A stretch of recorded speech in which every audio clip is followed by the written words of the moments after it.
Welcome back. Bulletin में सबसे पहले बात, खुदकुश धमाकों के जवाब में पाकिस्तान की अफगानिस्तान में कार्रवाई। अफगान सरहद पर दहशतगर्द ठिकानों को निशाना बनाया गया। इंटेलिजेंस की बुनियाद पर 7 दहशतगर्द कैंप्स को निशाना बनाया गया। पाकिस्तानी तालिबान और उसके इत्तेहादियों को निशाना बनाया गया। ISKP के ठिकानों को सरहदी इलाके में निशाना बनाया गया। दहशतगर्दों के ठिकानों को दुरुस्तगी मुकम्मल अहलियत के साथ निशाना बनाया। हालिया खुदकुश धमाकों से मुतालिक शवाहिद मौजूद हैं। इस्लामाबाद के इमाम बारगाह, बाजोड़ और बन्नू में धमाके हुए। रमज़ानुल मुबारक के मुक़द्दस महीने में बन्नू में एक और वाक़या पेश आया। हमलों की जिम्मेदारी फितना ख़वारिज और इत्तेहादियों ने कबूल की। अफगान तालिबान हुकूमत पर बारहा जोर दिया गया कि अपनी सरजमीन इस्तेमाल न होने दे। हमलों की जिम्मेदारी सूबा खुरासान इस्लामी रियासत ने कबूल की। अफगान तालिबान हुकूमत पर बारहा जोर दिया गया कि अपनी सरजमीन इस्तेमाल न होने दे। अफगान तालिबान हुकूमत को कहा गया कि अपनी सरजमीन को गैर मुल्की एजेंट्स के लिए इस्तेमाल से रोके। अफगान तालिबान हुकूमत पर बारहा जोर दिया गया कि दहशतगर्दी को रोके। अफगान तालिबान हुकूमत ने दहशतगर्दों के खिलाफ कोई मौसर इकदाम नहीं किया। तवक्को है अफगान अबूरी हुकूमत अपनी जिम्मेदारियां पूरी करेगी। वजारत इत्तलात का कहना है पाकिस्तान ने हमेशा खित्ते में अमन इस्तेहकाम कायम रखने की कोशिश की। पाकिस्तानी शहरियों की हिफाजत और सलामती हमारी अव्वलीन तरजीह है। पाकिस्तानी अवाम की हिफाजत और सलामती सबसे अहम है। आलमी बरादरी मुस्बत और तामीरी किरदार अदा करे। आलमी बरादरी अफगान हुकूमत से दोहा मुआहदे की जिम्मेदारियों का मुतालबा करे। अफगान हुकूमत अपनी सरजमीन को दीगर ममालिक के खिलाफ इस्तेमाल होने से रोके। आलमी बरादरी का मुतालबा खित्ते आलमी अमन और सलामती के लिए नहायत अहम इक़दाम है। अफगानिस्तान में कलदम TTP को कारी ज़र पहुंची। मुतादिद दहशतगर्द हलाक और ज़ख्मी हो गए। ज़राए के मुताबिक कलदम TTP के सोशल मीडिया ग्रुप चैट में दहशतगर्दों की हलाकतों की तस्दीक की गई है। ज़राए के मुताबिक पैगामात में नंगरहार के ज़िला बहसूद के गाँव गर्दी कच्छ में फ़िज़ाई कार्रवाई का जिक्र किया गया। पैगामात में कहा गया कि फ़िज़ाई बमबारी के नतीजे में मुतादिद दहशतगर्द हलाक ज़ख्मी हुए हैं। कच्छ में फ़िज़ाई हमला हुआ है। बड़ी तादाद में दहशतगर्द मलबे तले दब गए। अफगानिस्तान पूरी दुनिया में दहशतगर्दी फैला रहा है। दिफाई तजियाकार major general retired Zahid Mahmood की ARY न्यूज़ से गुफ्तगू। अफगान रजीम जिम्मेदार रवैया नहीं अपना रही, ऐसा होना था। अफगान रजीम पाकिस्तान को एक्शन करने पर मजबूर करती है। ब्रिगेडियर रिटायर्ड हारिस नवाज ने कहा पाकिस्तान ने फैसला किया दहशतगर्दों के खिलाफ हार्ड स्टेट की तरह एक्शन करेंगे। अफगानिस्तान में दहशतगर्दों से मुतालिक तमाम तफसीलात हैं। अफगानिस्तान में भारतीय कहाँ ट्रेनिंग देते हैं ये मालूमात भी है। सीनियर सहाफ़ी इफ्तिखार फिरदौस ने कहा नंगरहार के इलाके में TTP के मराकज़ को निशाना बनाया गया। पाकिस्तान में दरअंदाजी में मुलव्विस अनासिर को निशाना बनाया गया है। हमले में दहशतगर्दों को बड़ा नुकसान हुआ है।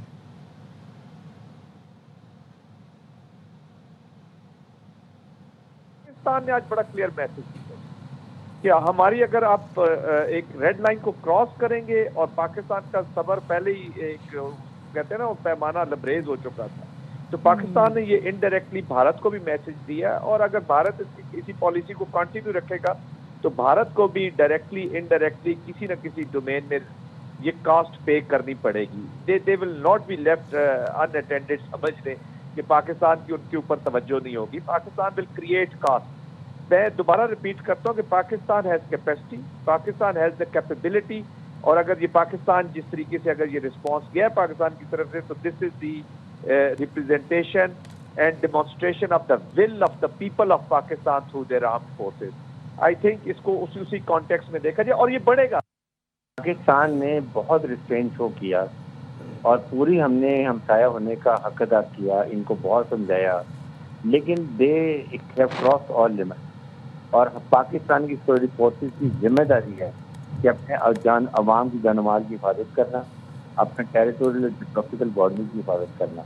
और इसके लिए पाकिस्तान ने जो फैसला किया कि now we elected hard state, I am very happy कि अगर पाकिस्तान ने ये तय किया ये डिजर्व करते हैं।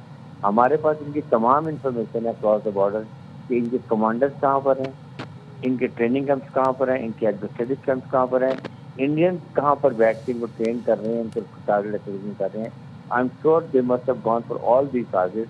और लास्ट टाइम अगर आपको याद हो, हमने नगरहार में इनके गुल बहादुर के इलाके में जाके इनके ऊपर अटैक किया था, जिसमें 70 दहशतगर्द मारे गए थे और इन्होंने सफेद झंडे खड़े कर दिए थे। ये यही जवान समझते हैं। इनके साथ मेरे ख्याल में उन्होंने बहुत टॉलरेंस शो की है।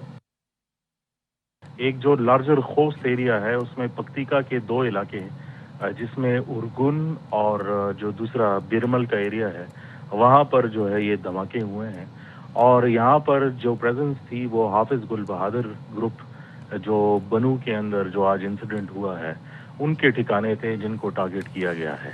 दूसरी जो इत्ला आ रही है तीसरे इलाके के हवाले से, वो नंगरहार में खोगियानी एरिया है जहाँ पर टीटीपी के मराकज़ थे, उनको जो है वो टारगेट किया गया है। इन तीनों एरियाज़ के अंदर अभी तक जो मौसूल इत्लाआत हैं उसके मुताबिक जो वो फैसिलिटीज़ थी जो टेररिस्ट के ट्रेनिंग सेंटर्स थे और ख़ुसूसी तौर पर जो पाकिस्तान के अंदर जो दरअंदाजी में मुलव्वस ऐसे अनासर थे उनको जो है वो टारगेट किया गया। बन्नू में इंटेलिजेंस बेस्ड ऑपरेशन के दौरान दहशतगर्दों का सिक्योरिटी फोर्सेस के काफिले पर हमला। लेफ्टिनेंट कर्नल शहजादा गुलफराज और सिपाही करामत शाह बहादुरी से लड़ते हुए शहीद हो गए। ऑपरेशन के दौरान भारतीय प्रॉक्सी फितना खवारिज के 5 खारजी दहशतगर्द मारे गए। ISPR ने बताया सिक्योरिटी फोर्सेस को खुदकुश हमला आवर समेत खारजी दहशतगर्दों की इत्तला मिली थी। सिक्योरिटी फोर्सेस ने गाड़ी पर सवार खुदकुश हमला आवर को बरवक्त रोका। शहरियों और कानून नाफिज करने वाले एहलकारों को निशाना बनाने का मंसूबा नाकाम बनाया। ISPR के मुताबिक भारतीय हिमायत याफ्ता फितना खवारिज रमज़ान में भी अफगान सरजमीन इस्तेमाल करके दहशतगर्द कार्रवाइयाँ कर रहे हैं। अफगान तालिबान हुकूमत दहशतगर्दों को रोकने में मुकम्मल तौर पर नाकाम है। बन्नू में पाक फौज की गाड़ी पर खुदकुश हमले के ताने बाने। अफगानिस्तान से जा मिले फितना खवारिज के ज़ेली गिरोह इत्तेहादुल मुजाहिदीन ने बन्नू में खुदकुश धमाके की जिम्मेदारी कबूल कर ली। सिक्योरिटी ज़राए का कहना है गिरोह का मरकजी सरगना गुल बहादुर और उसके अहम कमांडर अफगानिस्तान में पनाह लिए हुए हैं। गुज़िश्ता रमज़ान भी इसी ग्रुप ने बन्नू कैंट पर हमला किया था जिसकी मनसूबाबंदी अफगानिस्तान से की गई। पंजाब हुकूमत ने जो महंगा तैयारा खरीदा उससे मुतालिक अभी तक जो बयानात आए वो मुतमईन नहीं करते। वज़ीर मुमलिकत बराए कानून बैरिस्टर अकील मलिक ने प्रोग्राम एतराज़ है में एतराज़ उठा दिया। कहा तैयारा खरीदारी से मुतालिक बेहतर जवाब सामने आना चाहिए। अगर जहाज़ लिया है तो फिर बताएं, कोई छुपाने वाली बात नहीं है। जहाज़ हुकूमत की ज़रूरत है तो फिर बताएं जहाज़ लिया है, क्योंकि ये अवाम के टैक्स का पैसा है। किसी की ज़ात के लिए जहाज़ नहीं लिया गया। ये हुकूमत वक्त का फ़ैसला है। इस हुकूमत के बाद क्या आने वाले वज़राए आला ये जहाज़ इस्तेमाल नहीं करेंगे। मुझे नहीं लगता ये तैयारा पंजाब एयर के लिए हो सकता है। जो भी अभी तक चीज़ें सामने आई हैं इन टर्म्स ऑफ स्टेटमेंट्स या इन टर्म्स ऑफ जस्टिफिकेशन, वो तो इस चीज़ को सेटिस्फाई नहीं करती। Better justification needs to come out. जहाज़ लिया है तो फिर बताएं जहाज़ लिया है। There is nothing to hide and there shouldn't be anything to hide. जहाज़ अगर हुकूमत की ज़रूरत है तो फिर बताएं कि हमने जहाज़ लिया है, क्योंकि ये अवाम के टैक्स के पैसे हैं और ये किसी की ज़ात के लिए भी जहाज़ नहीं लिया गया। ये भी मैं आपको बता दूं, हुकूमत वक्त का फैसला है। तो ये कल हुकूमत अगर नहीं रहती तो फिर ये मुझे बताएं कि क्या आने वाले वज़रा आला इस्तेमाल नहीं करेंगे। जहाँ तक आपने लीगल जस्टिफिकेशन का कहा कि ये पंजाब एयर के लिए है, तो मुझे तो ये नहीं लगता कि पंजाब एयर के लिए हो सकता है। और उसकी फ्लीट बताई गई है कि आ रही है और ऑपरेशन स्टार्ट होंगे। उसका कहाँ तक कंप्लाइंसेस का, लाइसेंसिंग का तमाम तर मामला पहुँचा है वो देखने की ज़रूरत है। अजीब बात है, विफाकी हुकूमत ने पूरी PIA 10 अरब की भेज दी। पंजाब हुकूमत ने 11 अरब का एक लग्जरी जहाज़ खरीद लिया। ये मरीम नवाज की शाहानाज सोच का इजहार है। साबिक विफाकी वजीर फवाद चौधरी कहते हैं ऐसा लग्जरी जहाज़ तो अरब हुक्मरान इस्तेमाल करते हैं। पंजाब हुकूमत टैक्स पेयर का पैसा शाह खर्चियों पर उड़ा रही है। को खरीदने की सिर्फ एक है, वो बादशाहाना माइंडसेट है। मरियम नवाज साहिबा उसका इजहार करती ही रहती हैं। जो वफाकी हुकूमत है उसकी एक स्टेटेड पोजीशन है, सरकार बिजनेस नहीं करेगी और इसीलिए आपने PIA को बेचा है। 10 अरब रुपए की बिकी है और 11 अरब रुपए का आप जहाज दे रही हैं। एयर पंजाब का कोई लाइसेंस अवेलेबल नहीं है। जहाज एक पहले से मौजूद है, हेलीकॉप्टर पहले से मौजूद है। कोई जहाज भी लेना है, मुनासिब किस्म का जहाज ले लेते हैं तो उसमें कोई हर्ज भी नहीं है कि आपने एक लग्जोरियस जहाज 11 अरब रुपए का, जो अरब रूलर्स हैं, जो पेट्रोल डॉलर से रिच हैं, वो लोग इस्तेमाल करते हैं। जितनी सीटें मुस्लिम लीग नून ने इलेक्शन में जीती हैं, उन्होंने सोचा कि उतनी ही सीटों का जहाज ले लें ताकि उन 17 लोगों को तो कम से कम ट्रैवल अवेलेबल रहे। सिंध तकसीम नहीं होगा, असम्बली ने करारदाद मंजूर कर ली। MQM ने हिमायत की ना मुखालफत। वोटिंग के दौरान अपोजिशन लीडर ने मुंह पर उंगली रखकर अरकान को चुप करा दिया। वजीर आला सिंध मुराद अली शाह ने अली खुर्शीदी को दोगला कह दिया। कहा आप चाहते हैं सूबा तकसीम ना किया जाए तो करारदाद की हिमायत करना पड़ेगी। अली खुर्शीदी ने करारदाद खराफात करार दी थी। कहा कराची और सिंध एक है, तुम कराची तोड़कर सिंध पहले ही तोड़ चुके। हाउस कहे कि हमें सिंध की तकसीम नामंजूर है, इसमें क्या अनकॉन्स्टिट्यूशनल बात है? आज अगर चाहते हैं तो इसकी मुखालफत करें। अगर आज आप चाहते हैं सूबे को तकसीम ना किया जाए, इस करारदाद की आपको हिमायत करनी पड़ेगी। सिंध कराची एक है, सिंध कराची एक है। सिंध को तोड़ चुके हो, तुमने कराची को तोड़ा है, तुमने जिला गर्मी को तोड़ के गिमानी निकाला। कराची टूटा है तो सिंध टूटा है, सजो सिंध बर्बाद थी हो सही। करारदाद सिर्फ ये कहती है कि हम सूबे की सेपरेशन नामंजूर है। लीडर ऑफ द ऑपोजिशन ने कहा है कि इन्होंने करारदाद की हिमायत की है। इसकी जरूरत ही नहीं है ना, इसकी विश में थोड़ी चलूंगा मैं। दोगले हैं, मुझे कहते हैं हाँ और आपको कहते हैं ना। Those who are for the resolution may say aye. Those who are against it may say no. The ayes have it, the ayes have it, and the resolution is passed. MQM ने कराची को China cutting, भत्ताखोरी और मोरी बंद लाशनी footpath तक बेच डाले। वजीर इत्तलात सदील मेमन का Sindh assembly में अली खुर्शीदी को जवाब। कहा 45 पुलिस वालों को चुन चुन कर कत्ल किया गया। इनका कायद खून की नदियां बहाता था। ये कहते थे जी भाई, जी भाई।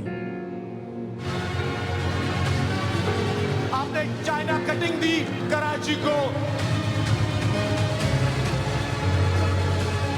आपने भत्ते दिए, पूरी बंद दी। यहाँ के प्ले ग्राउंड शादी हॉल में कन्वर्ट हुए, यहाँ के फुटपाथ तक बेचे गए। 45 पुलिस वालों को चुन चुन के कत्ल किया गया। जब इनका कायद यहाँ पे खून की नहरें बाहर आ तो उसके सब जी भाई करते थे। कराची के बिलावल हाउस में पीपल्स पार्टी का आला सतह का मुशावरती इजलास। सदर मुमलिकत आसिफ अली जरदारी के साथ चेयरमैन पीपी बिलावल भुट्टो जरदारी भी शरीक थे। इजलास में आइंदा सियासी हिकमत अमली और सूबे के इंतजामी मामलात पर गौर किया गया। सूबाई और शहरी हुकूमत के जिम्मेदारान और दीगर हुकाम भी शरीक हुए। विफाकी हुकूमत की पॉलिसियों पर भी गौर किया गया। जराए ने बताया सदर आसिफ जरदारी कराची के इशूज़ पर खुसूसी तवज्जो चाहते हैं। बिलावल भुट्टो 1 माह बैरून मुल्क दौरों के बाद इजलास में शरीक हुए। घोट की पुलिस को रोंती कच्चे में डाकुओं के खिलाफ जारी ऑपरेशन में बड़ी कामयाबी। बदनाम डाकू सनाउल्लाह ने पुलिस के सामने हथियार डाल दिए। रोंती के कच्चे में डाकुओं के खिलाफ गुज़िश्ता 1 माह से पुलिस और रेंजर्स का ऑपरेशन जारी है। SSP घोट की अनवर खेतरान के मुताबिक दहशत की अलामत समझा जाने वाला बदनाम जमाना डाकू सनाउल्लाह ने घेरा तंग होने पर खुद को सरेंडर किया। सनाउल्लाह की जिंदा या मुर्दा गिरफ्तारी पर हुकूमत की जानिब से 1 करोड़ रुपए इनाम था। डाकू सैकड़ों संगीन मुकदमात में मतलूब था।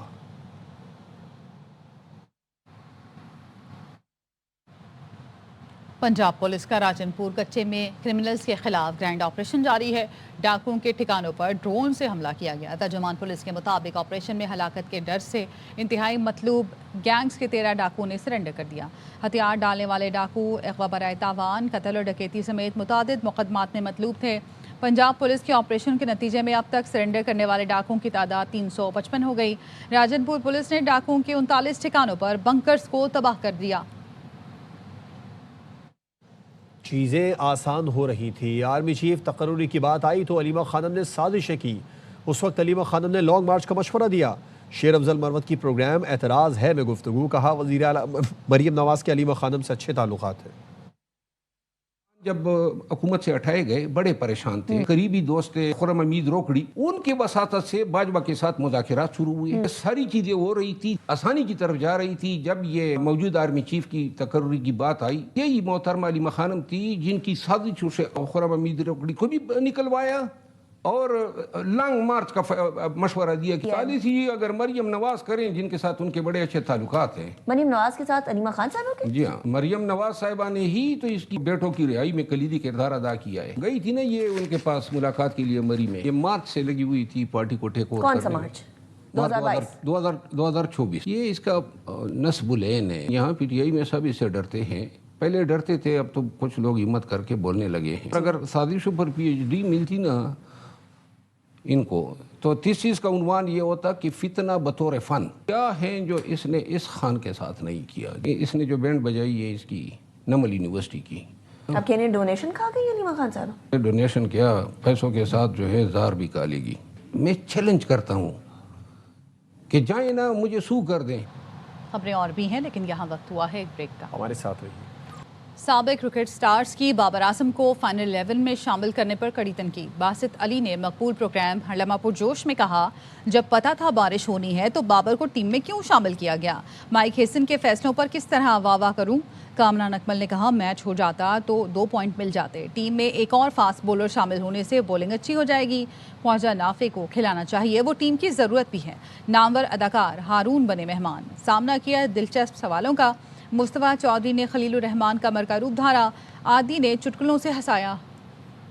बजाओ भाई, बजाओ, अरे जोर से बजाओ भाई। क्या खुशी का दिन है। बात तो बताओ भाई। पाकिस्तान टॉस जीता, बैटिंग ले ली, उसके बाद बारिश हो गई और 1 पॉइंट मिल गया। बजाओ बासित भाई, पाकिस्तान टॉस जीता, फैसला सही लिया पहले बैटिंग करने का। कल जो प्रेस कॉन्फ्रेंस करी थी ना, मुझे लगता है वो माइक हैसन दूसरा आदमी है, और जिसने टॉस जीत के बैटिंग करी आज, वो माइक हैसन दूसरा आदमी है। कल उसने जो जो बातें करी थी वो बिल्कुल अपोजिट करी हैं चीज़ें। तो आज जब टॉस जीता तो बाबर आजम का नाम टीम में कैसे था, जब पता है बारिश है, तो मैं माइक हैसन के फैसलों पे किस तरह वाह कर दूँ। 1 पॉइंट मिला है, अब पाकिस्तान के पास चांस क्या है कि दोनों मैच जीते हैं। दोनों चीज़ें हो सकती हैं, 1 पॉइंट से रह भी सकते हैं, सेमीफाइनल में ना क्वालिफाई करना। मैच हो जाता तो 2 पॉइंट मिलते तो बहुत ही अच्छा होना था, इस सेंस में कि न्यूजीलैंड जैसी टीम से जीतना, फिर अगले मैचेस इंग्लैंड जैसी श्रीलंका टीम के खिलाफ बहुत ज़्यादा कॉन्फिडेंस होना था। 10 ओवर का होता तो फिर डेफिनेटली आपको एक फास्ट बॉलर ऐड करना पड़ना था। टीम की बात हो, he is top of his game, Haroon Shahid 15 में से क्या हमारे सही 11 खेल रहे हैं। मुझे लगता है आज अगर ऑनेस्टली मुझसे ओपिनियन ले तो मुझे लग रहा है कि ठीक था। वो तो यहाँ बारिश भी नहीं हो रही, तो अब पापे खा के चाय के साथ पकोड़े बना के, पकोड़े पकोड़े पकोड़े पकोड़े पकोड़े मकोड़े दिखाओ जी, पकोड़े मकोड़े बना के, पकोड़े खाते चाय पीते हैं, बिल्कुल सही है। कुछ बात मौसम की। मुल्क के बेशतर इलाकों में आज मौसम खुश्क रहेगा। दिन में दर्जा हरारत मामूल से ज़्यादा रहने का इम्कान है। महकमे मौसमियात ने आइंदा 24 घंटे के दौरान कराची, कोयटा, लाहौर, इस्लामाबाद, पेशावर समेत मुल्क के बेशतर इलाकों में मौसम खुश्क रहने की पेशगोई की है। कश्मीर, गिलगित बल्तिस्तान, दीड़, चित्राल, सुवात में मौसम सर्द और खुश्क रहने का इम्कान है। खबर आपको देंगे। पाकिस्तान समेत मुस्लिम मुल्कों के मुश्तरका एलामिये में अमरीकी सफ़ीर के बयान की मजम्मत। उर्दन, यूएई, कतर, तुर्किया, मिस्र समेत कई ममालिक का मुश्तरका एलामिया। सऊदी वजारत खारजा ने भी अमरीकी सफ़ीर के बयान को मुस्तरद कर दिया। इस्लामी ताउन तंजीम और खलीज ताउन कौंसिल की जानिब से भी मजम्मत। इसराइल की अरब अराजी पर बालादस्ती के बयान को मुकम्मल तौर पर मुस्तरद कर दिया। एलामिया के मुताबिक बयानात आलमी कानून और अक़वाम मुत्तहिदा के चार्टर की खुली खिलाफ वर्जी करार। अमरीकी सफ़ीर के बयान को इलाकाई अमन और इस्तेहकाम के लिए संगीन ख़तरा करार दिया गया। बयान अमरीकी सदर डोनाल्ड ट्रंप के अमन विजन के भी मुनाफी करार। मकबूजा फ़लस्तीनी इलाकों पर इसराइली खुद मुख्तारी तस्लीम नहीं है। मुश्तरका मौक़िफ़ सामने आया। मगरबी किनारे के इलाक़ और गज़ा को अलग करने की किसी भी कोशिश की मुखालफत करते हैं। इस्लामी और अरब ममालिक ने आबादकारी में तौसीक़ को गैर कानूनी और नाकाबिल कबूल करार दिया है। मशरक़ी अलकुद्स को फ़लस्तीन का दारुल-हुकूमत बनाने पर जोर दिया गया। तमाम मकबूजा अरब इलाकों से इसराइली इनखला का मुतालबा किया गया। रमज़ानुल मुबारक की चौथी सहरी है। शहरी रोज़े के लिए दही और लस्सी का इस्तेमाल कर रहे हैं। इस वक्त हमारे नुमाइंदे ख्वाजा रमज़ान मजीद एक मशहूर लस्सी पॉइंट पर मौजूद हैं। ख्वाजा रमज़ान मजीद बताइए। जी बिल्कुल, रमज़ान मुबारक की आज चौथी सहरी है और शहर का मौसम भी खुशगवार है और लाहौरिये जो है वो रमज़ान मुबारक की सहरी के औकात में ख़ास तौर पर वो मुख्तलिफ फूड पॉइंट्स का रुख करते हैं। सहरी के अंदर लस्सी और दही है, ये एक लाजमी जुज़ समझा जाता है और इसे बहुत ज़्यादा पसंद किया जाता है। मैं इस वक्त वाबड़ा टाउन के एक मशहूर लस्सी पॉइंट पर मौजूद हूँ और यहाँ पर आए हुए शहरियों से बात करते हैं जो सहरी के बाद लस्सी को एंजॉय कर रहे हैं। भाई मैं ओवरसीज़ पाकिस्तानी हूँ और बड़ा हैवी सहरी की है हमने, और उसके बाद फिर आपको पता है लस्सी के बगैर सहरी अधूरी होती है, तो बस इसका लुफ्त ले रहे हैं इस वक्त और दोस्तों के साथ आए हुए हैं। सहरी जो है ये लस्सी और दही वगैरह के साथ बगैर नामुमकिन है और नामुकम्मल भी है और बड़ा इंजॉय कर रहे हैं। लस्सी जो एक लाजमी जुज़ है और इसके बगैर सहरी नामुकम्मल होती है और प्यास को कम करने का भी एक अहम जुज़ है लस्सी, और इसलिए यहाँ पर सहरी के बाद लस्सी को एंजॉय कर रहे हैं। जी रावलपिंडी में चौथे रोज़ की सहरी का एहतमाम जारी है, जहां शहरी मुख्तलिफ मकामात पर निहारी पाए लेने पहुंचे हुए हैं, तो वहीं फलाही इदारे की जानिब से कमेटी चौक के मकाम पर 10,000 अफराद के लिए रोज़ाना की बुनियाद पर सहरी का एहतमाम किया गया है। जहां मौजूद हैं हमारे नुमाइंदे बाबर मलिक। बाबर, बताइएगा।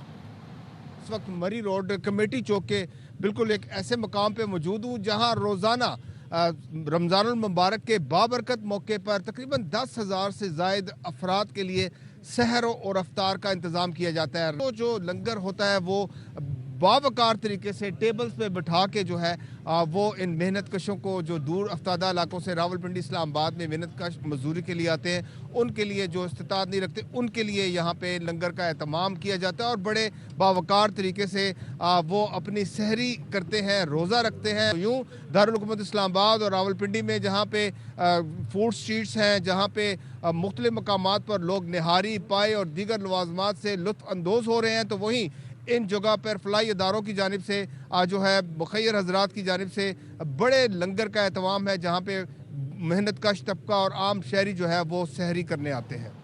मुल्तान में शहरियों की बड़ी तादाद बोसन रोड पर गर्मा गर्म पराठों और चाय के साथ सहरी में मसरूफ़ है। मज़ीद बताएंगे हमारे नुमाइंदे राना फारूक। सहरी है और इस वक्त हम बोसन रोड पर मौजूद हैं। यहाँ पर अच्छी खासी गहमा गहमी है, रौनक है और इस वक्त जिस होटल पर हम मौजूद हैं यहाँ पर शहरियों की बड़ी तादाद गर्मा गर्म पराठों और आलू के पराठों के साथ यहाँ पर सहरी कर रही है, साथ में चाय से भी लुत्फ़अंदोज़ हो रही है। यहाँ पर शहरी मौजूद हैं, उनसे बात करेंगे। सहरी कर लीजिए आपने? सहरी कर ली है, चने और पराठों के साथ चाय भी पी है और घर वालों के लिए भी लेके जा रहे हैं और डेली की ही रूटीन है माशाल्लाह। अच्छा, यहाँ पर जी इसी तरह के मनाजिर हैं बोसन रोड पर, छोटे बड़े जितने भी होटल हैं वहाँ पर अच्छा खासा लोगों का रश है और हर तरफ रौनकें ही रौनकें हैं और ये जो रौनकें हैं ये पूरे रमज़ान मुबारक में ऐसे जारी रहेंगी। जी, कोयटा के ठंडे मौसम में नौजवान चाय और पराठों से सहरी कर रहे हैं। इस हवाले से मज़ीद जानते हैं अजीज़ुर रहमान काकर से। बताइएगा। जी बिल्कुल, आज रमज़ान मुबारक की चौथी सहरी है। कोयटा के शहरियों ने दोस्तों के हमरा 6 पराठे से सहरी करने के लिए स्मगली रोड का रुख किया है। जवान हमारे साथ मौजूद है, उनसे जानना चाहते हैं क्या कहना है इस हवाले से। जी, हम यहाँ पे आते हैं अक्सर दोस्तों के साथ सहरी करने के लिए, चाय पराठा वगैरह इस तरह एंजॉय करते हैं, छक्का वगैरह लूडो वगैरह भी खेलते हैं, टाइम पास भी करते हैं अपना। 6 और पराठों से सहरी करके घरों को चले जाते हैं। यहाँ पर दूध पत्ती के साथ साथ जो कोयटा की कावा चाय है, जो ट्रेडिशनल चाय है कावा चाय, वो भी बड़े शौक से पी जाती है। जी, इफ्तार हो या सहर, पिशावर के खानों का जवाब नहीं है। पिशावर में भारी सहरी करने वाले तवा कलेजी को तरजीह देते हैं। एक ऐसे ही तवा कलेजी के स्टॉल पर मौजूद है हमारे नुमाइंदे जफ़र इकबाल। बताइए जफ़र। जी बिल्कुल, अगर पिशावर की बात की जाए तो खुराक के हवाले से पिशावर जो है वो काफ़ी रिच शहर है। यहाँ पर मुख्तलिफ ग़िज़ाएँ जो है वो शहरियों की मरगूब ग़िज़ाएँ हैं। जो ज़रा हैवी सहरी करना चाहता है तो वो गोश्त खाता है, लेकिन अगर वो हैवी प्रो मैक्स सहरी करना चाहे तो फिर वो उसकी अवलीन तरजीह होती है कलेजी। हमारे साथ एक शहरी मौजूद है, उनसे बात करेंगे। सर, हम चाहते हैं कि हम समझ के साइड पर आ जाए, उसका कलेजी का हैवी कलेजी, वो भी सहरी में। अच्छा, तो भाभी कुछ कहती नहीं है कि आप बाहर से मतलब सहरी करके आए हो? उनके लिए कुछ लेके चलते हैं ना, इस तरह तो नहीं बनता हम खाए और ना खाए। तो पिशावरी रवायती पिशावरी कावा है वो भी बग़ैर चीनी के वो पियेंगे ताकि इस कलेजी का जो असर है वो फिर इनको तंग भी ना करे और कल का रोज़ा जो है वो इनका अच्छा गुजरे। पाकिस्तान के सबसे बड़े गेम शो जीतो पाकिस्तान में इनामात की बारिश। रमज़ान में जीतो पाकिस्तान गेम शो में इनामात की भरमार इस साल भी जारी है। आज के शो में खुशकिस्मत फाते ने 1.5 करोड़ रुपए की गाड़ी जीती। गाड़ी जीतने वाले ने खूब जश्न भी मनाया। निकल गया है, निकालो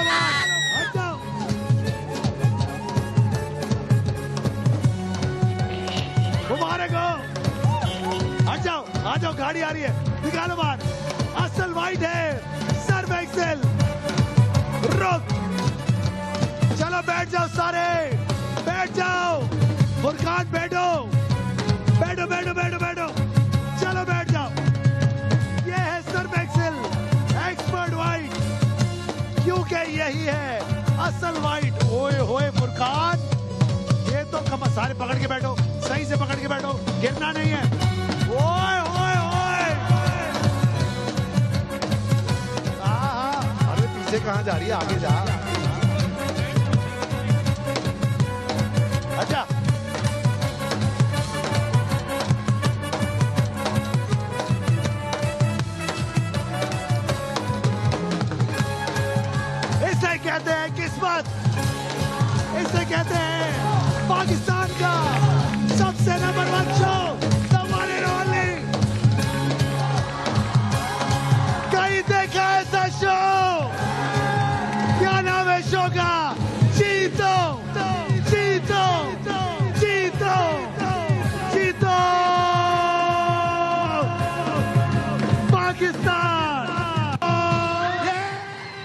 न्यूज़ बुलेटिन से फिल वक्त इतना है। मजीद खबरों और अपडेट्स के लिए देखते रहिए ARY न्यूज़।